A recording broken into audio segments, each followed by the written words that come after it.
The Dark Secret of Weatherend by John Bellairs, Chapter 8.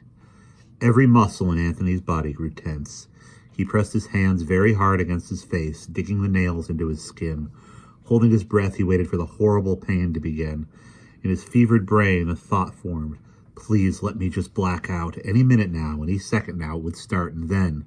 An icy mist blew over Anthony's body, that and nothing more. For several seconds, he held his rigid pose. Then he took his hands away from his face and looked around. Miss Eels was lying flat on top of the wall, her hands over her head. She too straightened up and peered blearily around. The leaves were quiet. The whirring sound had stopped. Except for a couple of minor cuts and scrapes, they were all right. "Well now," said Miss Eels as she brushed dirt off her knees. "Life is full of surprises, isn't it? I thought we were going to be turned into hamburger. I guess old Nasty up there in the mansion is toying with us, having his own ghoulish kind of fun. Let's clear out before our kindly host changes his mind. We'll have to leave our coats behind, but that's better than having our pelts nailed to Mr. Borkman's barn door, don't you think?" Anthony nodded glumly. He took off his coat and draped it over the barbed wire. Then, gripping the top of the fence, he vaulted over and dropped to the ground. When he looked up, he saw Mrs. Eels hanging by her hands from the top of the wall. She was afraid to let go. "It's okay, Miss Eels," Anthony called. "There's a big pile of leaves down here, and they'll..." Anthony clapped his hands over his mouth. He realized what he had said. "Break my fall," said Miss Eels sarcastically. "Okay, 1, 2, 3, bombs away!" And she dropped into the leaf pile. She landed on her heels, wobbled a bit, and then fell over onto her back.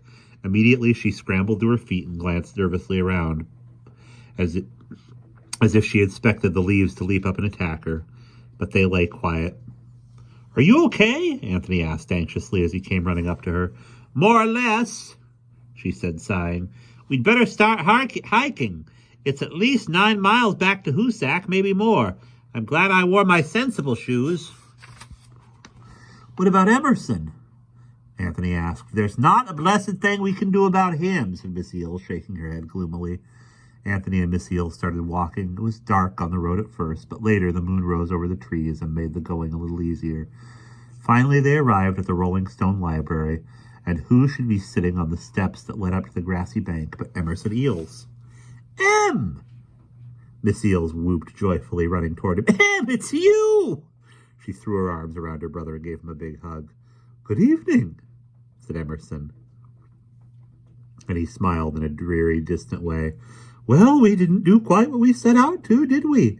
Miss Eels stared curiously at Emerson. Why was he acting so unbelievably calm when she hugged her brother again? Then she hugged her brother again hard. "I'm just glad you're okay." She paused again and peered questioningly at him. "You are okay, aren't you?" Emerson nodded.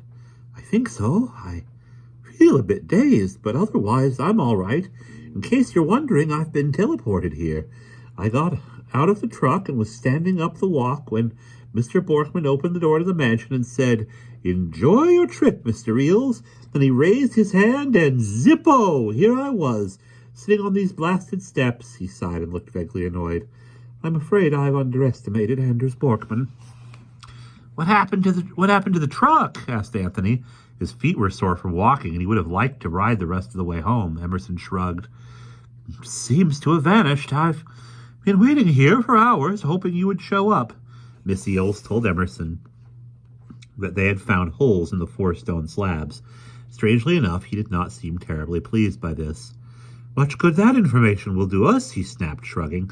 "If we go anywhere near the estate, Borkman will just teleport us back home. He's too strong for us, much too strong." Miss Eels shook her head in despair. "What are we going to do? Just sit around while the monster cooks up a scheme that will destroy the world?" Emerson gazed blandly at his sister. "Heavens, Myra! I don't think he means to do that. Now that I've seen him, I am convinced he merely wants to be left alone with his barometers and weather magic. Oh, he may cause a thunderstorm or hailstorm from time to time, but I believe that's all he'll do. And who knows, maybe he'll even find something that will allow us to control the weather. What a wonderful boon that would be. I think we should leave Borkman alone. The only real danger would arise from our interfering with him." Miss Eels and Anthony were stunned. They couldn't believe what Emerson was saying.